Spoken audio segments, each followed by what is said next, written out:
Molt bon dia. Si estan tots a punt, començarem amb la lectura dels acords de govern adoptats avui en el Consell Executiu. En primer lloc, el Govern aprova la regulació de les competències de la Generalitat de Catalunya en matèria de seguretat privada. Pel que fa a l'exercici de les competències, correspon a la Generalitat l'autorització o la recepció de la declaració responsable o comunicació per l'obertura d'empreses de seguretat i les delegacions que tinguin el domicili a Catalunya i l'àmbit d'actuació limitat en aquest territori.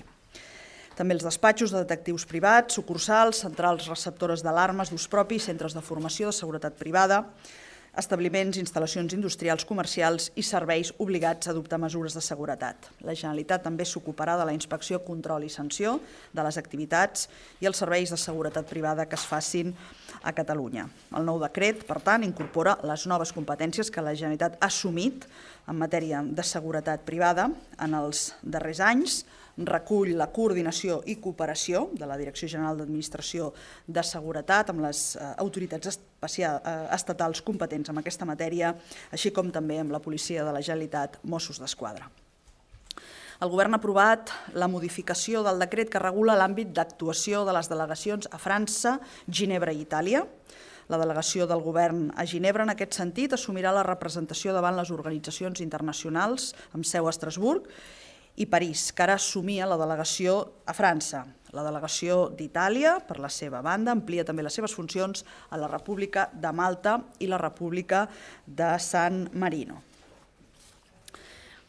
El Govern ha acordat personar-se en el recurs d'inconstitucionalitat promogut pel Govern de l'Estat contra la disposició addicional 40, apartats 1 i 2, de la Llei 4/2017 de 28 de març de pressupostos de la Generalitat de Catalunya pel 2017 i les partides pressupostàries relatives a processos electorals i consultes populars i processos de participació ciutadana. Com saben, el Tribunal Constitucional ha admès a tràmit l'esmentat recurs i mitjançant la providència corresponent es concedeix al Govern de la Generalitat un termini de 15 dies perquè pugui personar-se en el procés. Com a Govern considerem que les partides impugnades es refereixen a l'organització de processos electorals i participatius, una competència reconeguda plenament a l'Estatut i que habitualment forma part dels pressupostos de la Generalitat amb tota normalitat. També fa poca estona els membres del Govern hem estat novament advertits i notificats d'una interlocutòria del Tribunal Constitucional en relació a aquesta matèria. El Govern ha autoritzat realitzar una despesa per un import de 2.157.402 euros destinats a l'aplicació del conveni de col·laboració amb l'Ajuntament d'Igualada per subvencionar les obres de reforma de la seu de l'Arxiu Comarcal de l'Anoia, un projecte que suposa la rehabilitació de l'antic edifici de la Tanneria d'Igualada, situat a la plaça del Rei, com a nou equipament docent i seu de l'Arxiu Comarcal. Ja l'any 1949, l'Ajuntament d'Igualada va cedir un solar on fins al segle XIX hi havia hagut l'hospital del municipi per construir l'Escola Superior Industrial d'Adoberia. El projecte de rehabilitació, elaborat pels serveis tècnics de l'Ajuntament d'Igualada amb el suport del Departament de Cultura, preveu una reforma integral per acollir l'Arxiu Comarcal de l'Anoia, l'Escola d'Adults i molt probablement també l'Escola Oficial d'Idiomes d'Igualada. En aquest sentit, l'Arxiu Comarcal custodia documentació pública i privada de la comarca i els seus fons més destacats són els de l'Ajuntament d'Igualada, els fons dels departaments de la Generalitat a l'Anoia, els fons notarials i els fons personals i de les empreses. L'arxiu compta amb més de 3.500 metres lineals de documentació i gestiona un fons d'imatges molt important. La nova estructura s'adaptarà als nous usos, amb un gran vestíbul a peu de carrer, per poder destinar-los a l'Arxiu Comarcal, a les necessitats docents de l'Escola d'Adult i, possiblement, com deia, també a l'Escola Oficial d'Idiomes. Una millora que permetrà assolir els objectius en relació al suport a la centre de municipis de la comarca en matèria d'arxius documentals, també un punt de referència i suport a les polítiques de gestió documental i administració electrònica. El Govern dona suport als projectes que promoguin la igualtat efectiva entre dones i homes, destinarà 780.000 euros a la convocatòria de subvencions a entitats privades per a la realització de projectes en aquest àmbit. En el darrer exercici, el pressupost total destinat a aquestes subvencions va ser lleugerament menor, 630.000 euros. En aquest cas, l'augment reflexa la ferma voluntat del govern de seguir treballant activament en l'assoliment real de la igualtat efectiva entre homes i dones. El govern distingeix amb la Creu de Sant Jordi 29 personalitats i 23 entitats. Com saben, aquest és el màxim reconeixement que pot rebre una persona o entitat per part de la Generalitat de Catalunya en defensa de la seva identitat i en el pla cívico-cultural o pels serveis prestats al país. Les 29 personalitats que rebran la distinció d'enguany són Fina Virulés, filòsofa i docent, Ramon Buixadors, enginyer industrial i directiu d'empreses, Francesc Borrull, músic, Eusebi Casanelles, museòleg, Montserrat Catalán, secretària del president Tarradellas i directora de l'arxiu Montserrat Tarradellas i Macià, Rosa Clarà, modista i empresària del sector de la moda, Miquel Crusafont, numismàtic i historiador, Josep Cuní Llaudet, periodista, Romà Cullàs, dirigent esportiu i promotor cultural, Rosa Fabregat, farmacèutica i escriptora, Montserrat Freixer, activista contra el càncer, Teresa Gimpera, model i actriu, Víctor Grífols, empresari, Anna Hospital, metgessa, en el camp de l'odontologia forense, Joan Martí, filòleg, Gemma Mangual, esportista, Jaume Miranda, cartògraf, Joaquim Molins, polític, Jaume Pedrós, metge, Josep Maria Pou, actor i director, Borja de Riquer, historiador, Lluís Roura, artista plàstic, Josep Ildefons Sunyol, empresari, col·leccionista d'art, Guillem Terribas, llibreter i promotor cultural, Miquel Valls, empresari. Són també 4 els guardonats a títol pòstum: Maria Pilar Busquet Emedam, activista cultural i política, pel seu paper en la recuperació de les institucions araneses, diputada al Parlament de Catalunya i primera dona que va ocupar la sindicatura del Consell General d'Aran. Carme Chacón Piqueras, política, per la seva dedicació als afers públics, professional del dret, va ser regidora d'Esplugues de Llobregat, diputada al Congrés i primera ministra de Defensa del govern espanyol. Encara avui estem colpits per la seva desaparició. Joaquim Ferrer i Roca, polític i historiador, va ser conseller de Cultura i va impulsar el diàleg intercultural i la internacionalització de la cultura catalana. Xavier Melgarejo, pedagog, per la seva rellevant aportació a la modernització i millora de l'eficàcia de l'educació a Catalunya. Expert en el sistema educatiu finès, va fer importants aportacions pel que fa a la formació del professorat i el disseny de metodologies per combatre el fracàs escolar. Les 23 entitats guardonades amb la Creu Sant Jordi d'enguany són Amics de la Cultura de Sant Martí de Llémena, Associació Centre Cultural El Social de Terrassa, Associació Projecte dels Noms, Associació de Víctimes de la Talidomina, Caramelles de Tous, Casino Prado Suburense, Caves Llopart, Centre Sant Pere Apòstol, Club Balonmano Granollers, Club de Golf Sant Cugat, Club de Natació Reus Ploms, l'Il·lustre Col·legi d'Advocats de Figueres a l'Empordà, l'Il·lustre Col·legi d'Advocats de Mataró, l'Elenc Artístic Arbocenc, el Festival Internacional de Cinema Fantàstic de Catalunya Sitges Film Festival, la Fundació Assís, Agrupació Cultural i Social, la Fundació Joan Maragall, Cristianisme i Cultura, la Fundació Privada Espai Guinovart, la Fundació Privada Olga Torres, la Fundació Ramon Noguera, la Llibreria Serret, el Reial Arxiconfraria de Nostra Senyora de la Cinta de Tortosa i la Societat Recreativa El Retiro de Sitges. Fins aquí els acords de govern i ara resto a la seva disposició per les preguntes que vulguin formular. Endavant. Sí, portaveu, aquest matí Marta Rovira avançava a RAC1 que la Generalitat estudia una borsa d'aturats per assumir les tasques del referèndum. Voldríem saber quan començaria aquest procés de selecció i quin perfil s'està buscant i també si rebrien algun tipus de compensació. Miri, en primer lloc he de dir-li que dels plans, de les decisions o dels posicionaments del govern en parlem com a govern, estrictament, en diferents ocasions en què a mi mateixa se m'ha demanat posicionar-me sobre qüestions relatives o posicionaments relatius als partits polítics o als grups parlamentaris. Crec que he declinat clarament aquesta possibilitat i, per tant, en nom del govern no tinc res a dir en relació a aquesta informació. És evident, per altra banda, i és responsabilitat del govern, analitzar i estudiar diferents escenaris amb allò que representa l'objectiu que tenim en aquest moment com a govern, un objectiu que seguim fidelment i al qual no renunciem de cap de les maneres, però res a dir sobre aquestes informacions. Portaveu, des d'aquí darrere també les cabines. Avui vostès, com ens ha explicat... No la sento. Avui a vostès els han... Ara sí, gràcies. Ara m'he tensat. Els han notificat de nou per part del Tribunal Constitucional en relació a les partides econòmiques que estaven previstes en els pressupostos per fer el referèndum.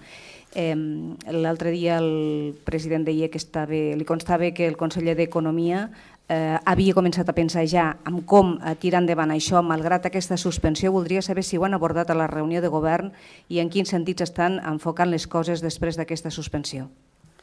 Miri, en primer lloc, com he dit abans, sí, hem rebut aquesta nova notificació i advertència del Tribunal Superior de Justícia de Catalunya en relació a la provisió del ple del Tribunal Constitucional.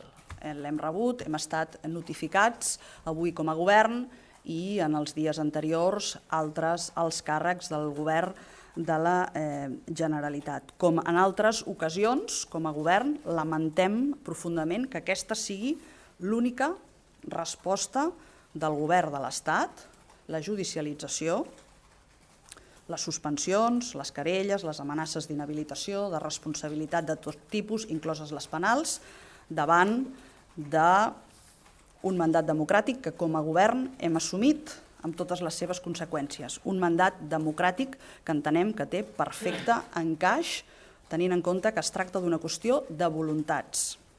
I el govern de la Generalitat té tota la voluntat de tirar endavant un plantejament tan democràtic com és fer un referèndum.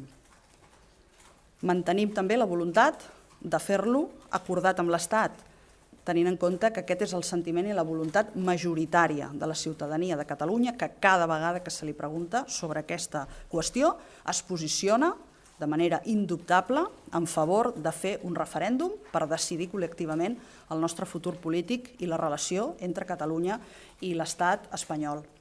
A partir d'aquí, com a govern, mantenim aquest compromís, treballem per fer-ho possible i tenim tota la voluntat i de la mateixa manera que hem anat trobant entrebancs i dificultats i una única resposta, insisteixo, que és la judicialització, anem i anirem sortejant aquestes dificultats i anirem estant cada vegada més preparats per fer-hi front.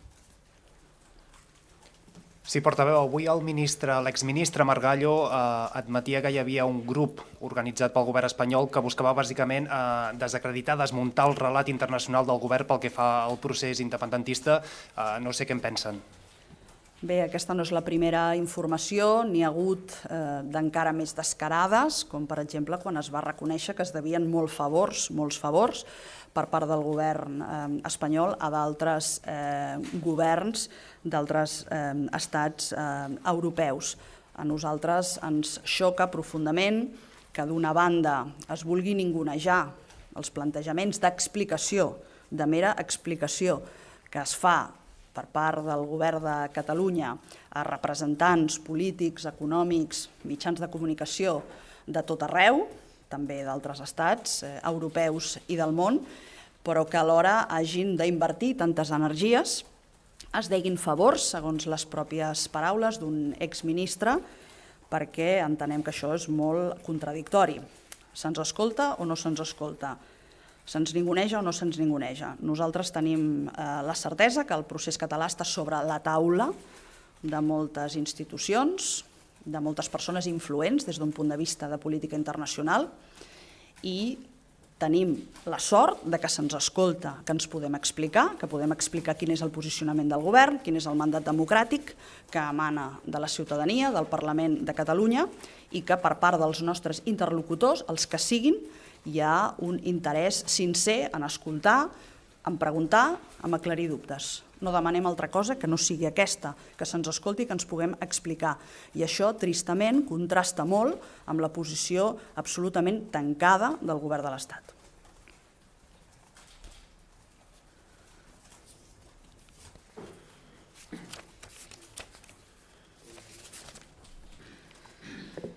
Què més?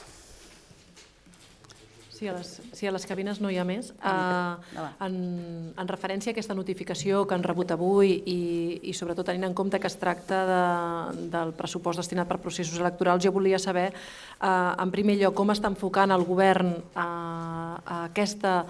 les contractacions que s'hauran de fer de cara al referèndum, tant de les paperetes, de les urnes. Voldria saber com està enfocant tota la qüestió del funcionariat, també, tenint en compte, com vostè ha dit, que ja s'ha assenyalat també a una funcionària de carrera, com és la interventora.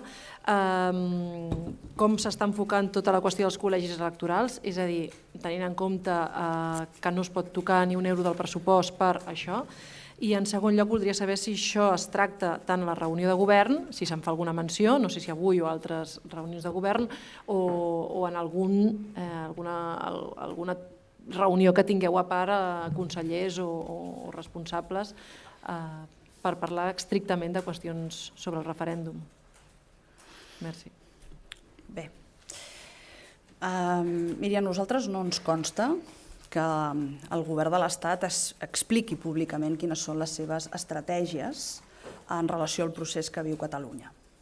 Tampoc ens consta que s'expliqui ni que se'ls pregunti quines són les deliberacions o quins són els posicionaments dels òrgans de decisió o de deliberació del govern de l'Estat. Ho dic perquè hauríem de fer-ho nosaltres. Vull dir-li amb això que per nosaltres el que és substancial, el que és realment important, és donar compliment al mandat i al compromís que hem assumit. El govern té un compromís molt clar que es diu fer un referèndum. Ens sentim molt acompanyats i molt reforçats, ho he dit moltes vegades, perdoni que insisteixi, molt reforçats a partir d'una majoria parlamentària i d'una majoria social que és sòlida i que és transversal, i que vol aquest referèndum i que majoritàriament ens assenyala la via del referèndum acordat per fer-ho possible. Nosaltres, com a govern, no renunciem a aquesta via de l'acord, ho expliquem arreu, voldríem explicar-ho, lògicament, abordar-ho amb el govern de l'Estat, però el govern de l'Estat no vol parlar-ne ni de l'acord ni del desacord. Ens respon amb interlocutòries del Tribunal Constitucional una vegada més. Aquest és l'objectiu. Això és allò que és realment important i per la qual cosa treballem de manera conjunta, de manera solidària i de manera unitària tots els departaments del govern.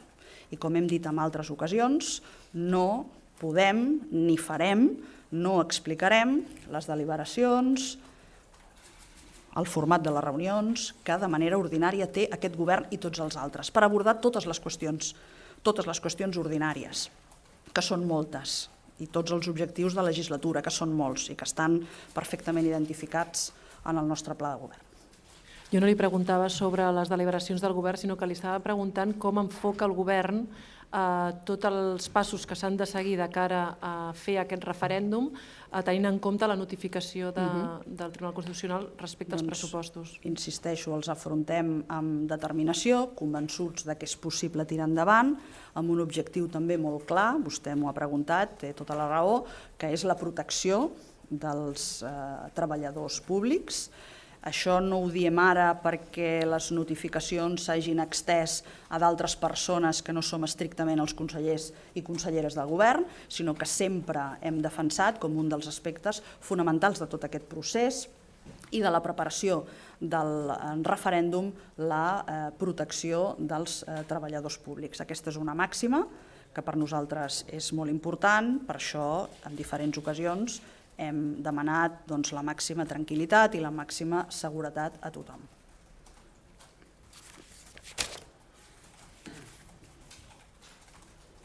Perdoni. Sí, endavant. És que abans no sé si l'he entès bé. Marta Rovira sí que ha explicat aquest matí que s'estava treballant la possibilitat que els aturats intervinguessin o actuessin en la constitució de les taules el dia del referèndum. No sé si abans la companya li ha fet aquesta pregunta i vostè no sé si ho desmenteix o ho ratifica, perquè ha sigut ella la que ho ha explicat.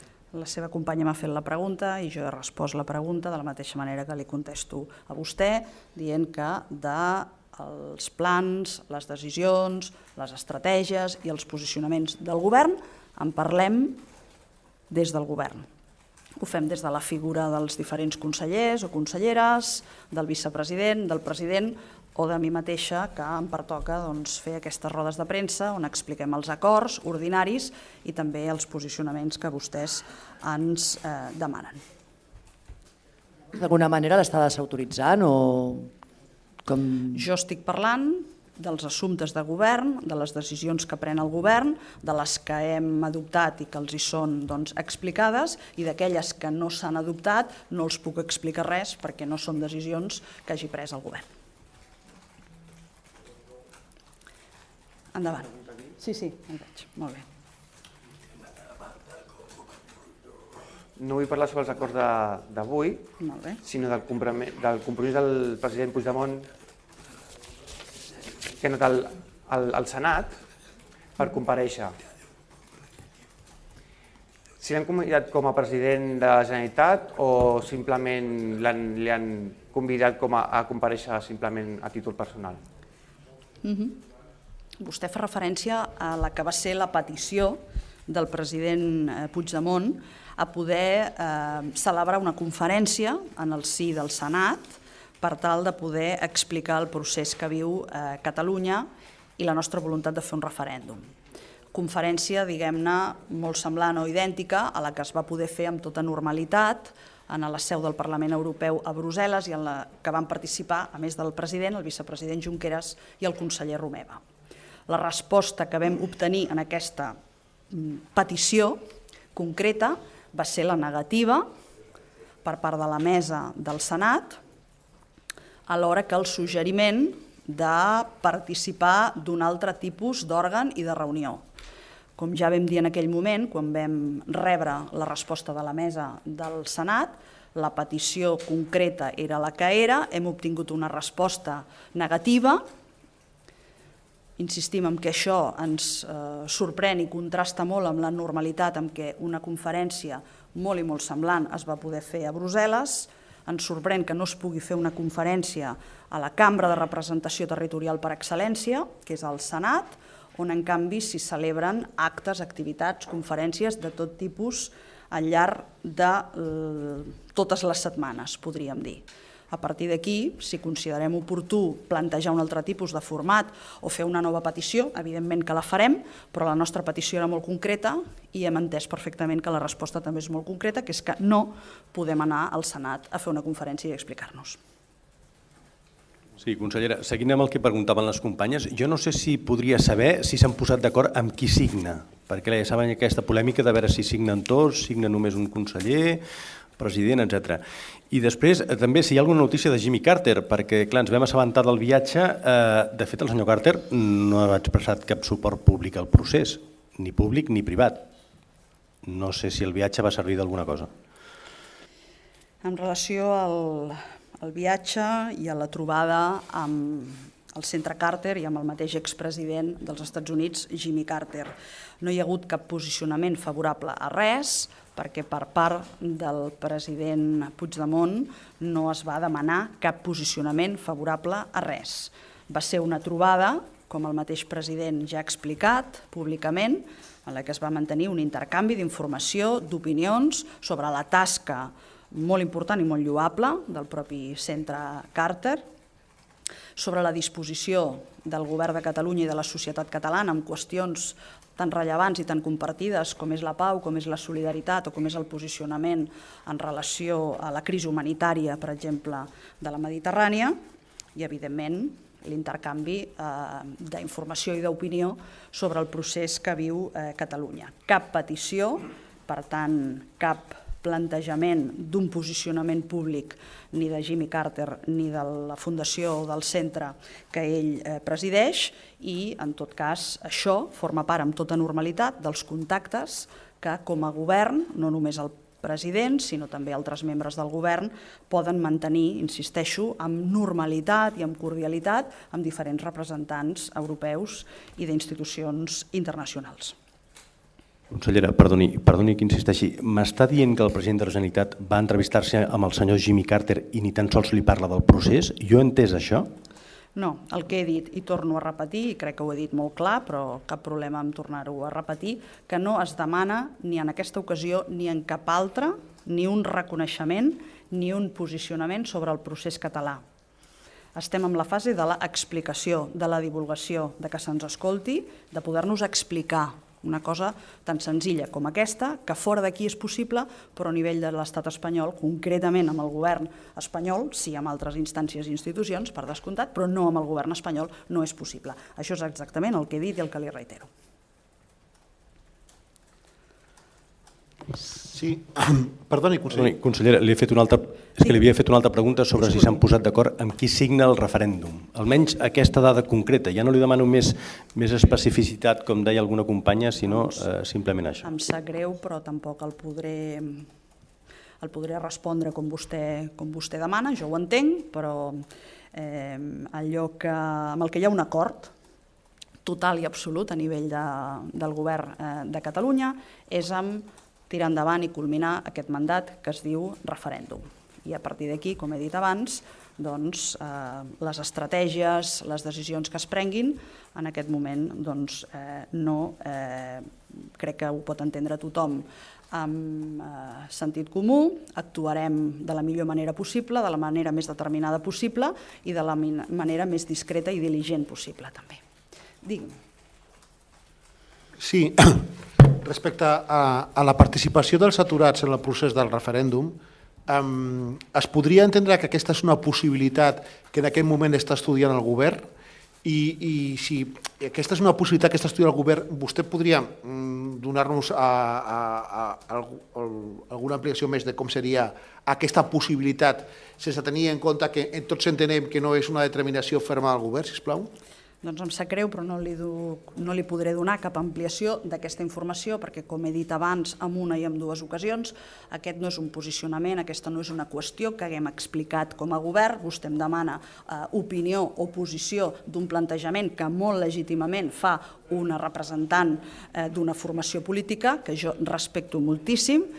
Li he dit que com a govern ens pertoca, i és una qüestió de responsabilitat, analitzar diferents escenaris, però no estem en la situació d'explicar res que tingui a veure amb el que vostè em demana. Des del màxim respecte, però torno a insistir en que com a govern expliquem allò que decidim o que ens plantegem o que analitzem com a govern i no altres formacions polítiques o grups parlamentaris que tenen tot el dret a fer-ho, que tot és d'interès i tot pot ser susceptible d'anàlisi i d'estudi, però que no forma part d'una decisió d'aquest govern. Bueno, però jo no li he preguntat sobre si és una decisió, sinó si això és una possibilitat que està estudiant el govern. Només li he preguntat això. És a dir, això ho està estudiant el govern o això és una proposta de la Marta Rovira? Només l'estic preguntant això. No em consta que hi hagi cap decisió del govern adoptada en aquest sentit.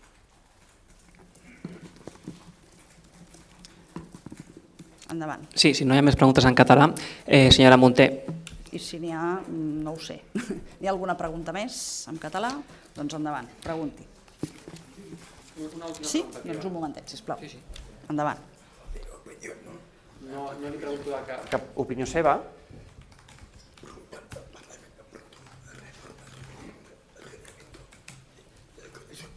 Si s'ha parlat, si en el procés de desconnexió dins del Parlament,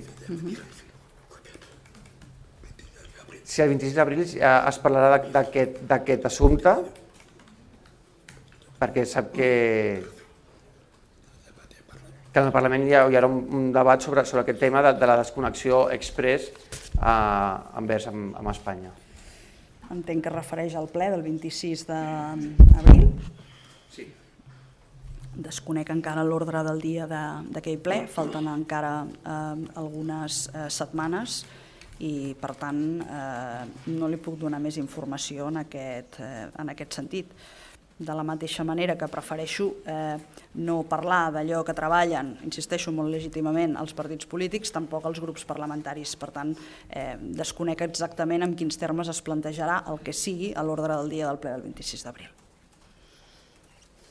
Consellera, com que avui estem una mica en família i síndrome No m'ho pre-vacances... sembla que estiguem en família, però vaja, endavant. No sé si puc incidir en una tercera pregunta. A vostè li consta que hi hagi algun conseller o consellera amb nanos amb edat escolar que facin trampes amb el tema aquell de tenir els nanos domiciliats a casa de l'avi per poder anar a alguna escola? No, a mi no em consta, però en tot cas s'haurà d'explicar millor perquè el pugui contestar amb més detall.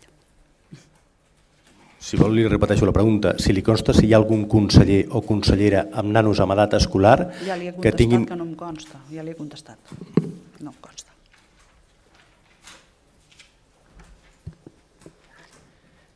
Sí, si no hi ha més preguntes en català. Endavant. ¿No?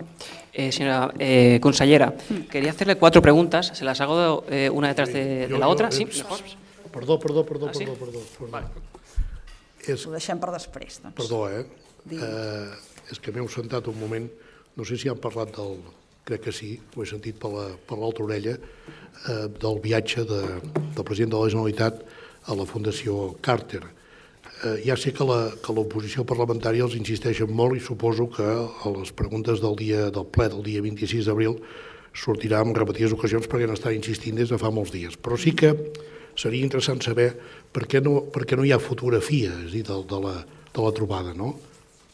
La pregunta és molt clara, o sigui, com és que una trobada d'aquesta importància i d'aquestes magnituds que vostès diuen que és molt important, doncs com és que no hi ha hagut en aquests moments encara cap fotografia que pugui demostrar que aquesta trobada es va produir, si bé ens puguem creure les persones que hi van ser-hi que diuen que sí que es va produir. Gràcies. La trobada entre el president Puigdemont i l'expresident Carter, per descomptat que es va produir. Sincerament, no li puc dir per què hi ha o no hi ha, o s'ha fet pública o no s'ha fet pública una fotografia. En tot cas, el que és segur és que des del Govern de Catalunya no es tractava d'obtenir una foto, de la mateixa manera que abans responia a un altre company seu, que no es tractava d'aconseguir un determinat pronunciament o declaracions favorables a res. Es tractava de respondre amb una invitació a poder mantenir aquesta breu trobada cordial amb l'expresident Carter per abordar qüestions de comú interès pel govern de la Generalitat i pel propi centre Carter, i aquest era l'objectiu, evidentment, també poder, com fem, insisteixo, en moltes altres ocasions i davant de molts altres representants d'institucions i d'entitats, el procés que viu Catalunya. No es buscava una foto i potser aquesta és l'explicació de que de moment no hi hagi una fotografia. Però està convençuda que no es filtrarà aquesta foto, com ha passat en moltes vegades, que aquesta foto surti un moment o altre, perquè, és dir, en els mentiders de la premsa ja s'està dient que sí que existeix i que un moment o altre sortirà. Per tant, tinc la curiositat de si el govern no ho sap ja o de si esperar veure-la en qualsevol moment, ara quan engegui el mòbil. Gràcies. A mi em sap greu, però no li puc assegurar això que vostè diu, no li puc assegurar, insisteixo, però crec que el que és important de tot plegat és que per part del Govern de Catalunya, en aquesta ocasió per part del president de la Generalitat, es puguin mantenir contactes normals, cordials, institucionals, amb persones tan diferents, amb persones rellevants que han tingut un paper molt actiu en política internacional o que el tenen encara o que l'han tingut. Estic pensant també en Romano Prodi, estic pensant en els congressistes dels Estats Units que aquest diumenge han estat visitant Catalunya i Barcelona, i com això, insisteixo, contrasta amb la negativa constant i rotunda del govern de l'Estat per seure en una taula i per dialogar i per escoltar el posicionament que fa el govern i que fa el president de Catalunya. Insisteixo, almenys per mi el més rellevant és això, no si hi ha un determinat pronunciament, que insisteixo, no es busca, o si hi ha o no hi ha, o apareixerà o no, de veritat que ho desconec, una fotografia. Endavant, las 4 o 5 preguntas. Sí, son 4. 4. Sí, pues la primera, siento tener que pedir otra vez que se posicione en torno a si el Govern de la Generalitat está estudiando la creación de una bolsa de trabajo para parados que se dediquen a todo lo referente a la consecución del referéndum, sobre si se pidió o no se pidió un posicionamiento explícito al expresidente estadounidense Johnny Carter sobre el proceso de independencia, sobre el plantón que dieron los dos congresistas que se reunieron con el presidente Puigdemont ante el ministro de Exteriores Dastis, y sobre el anuncio que se ha publicado en diferentes medios escritos en los que se denuncia desde la Generalitat que el Estado no cumple con Cataluña en cuanto a las infraestructuras. Gracias. Bien. En relación a la primera pregunta, decirle que de los planes, de las decisiones y de los posicionamientos del Gobierno informamos como Gobierno y, por lo tanto, explicaremos en cada momento aquello que sea más relevante en relación al compromiso que tenemos como Gobierno y que estamos dispuestos a cumplir, y al mandato democrático que estamos llevando a cabo.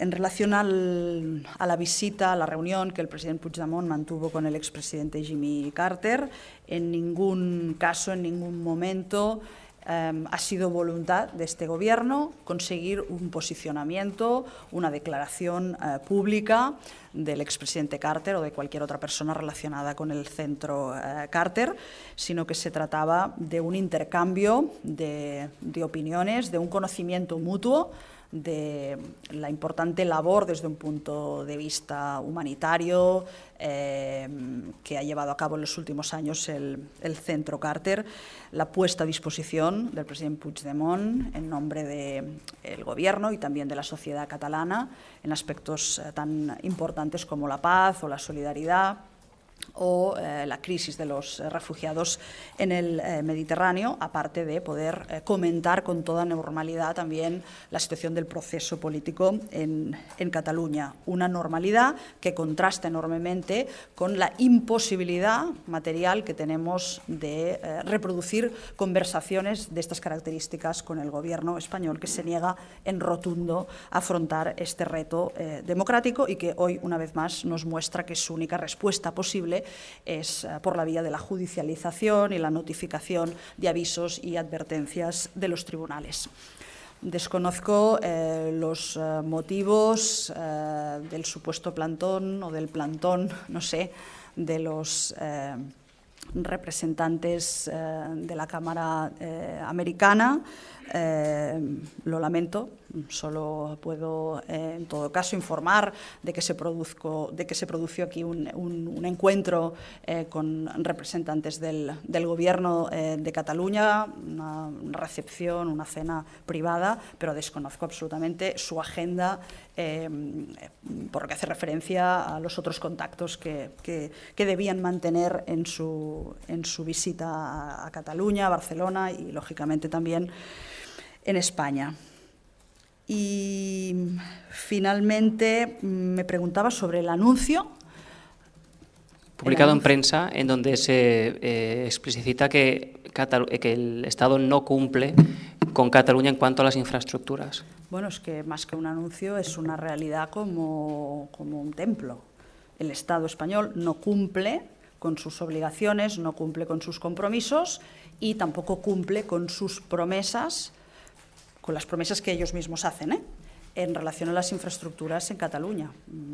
No deja de causarme sorpresa que puedan afrontar una situación como esta con solo unos días de diferencia, un anuncio a bombo y platillo que se lanza desde Barcelona por parte del propio presidente del Gobierno, Rajoy, que no aguanta ni una semana de credibilidad porque es inmediatamente desmentida con el propio anuncio de los presupuestos generales del Estado y cuál va a ser la inversión en Cataluña, que baja respecto al año anterior y que desde luego no contempla esa lluvia supuesta de millones que anunció una semana antes. Solo una puntualización.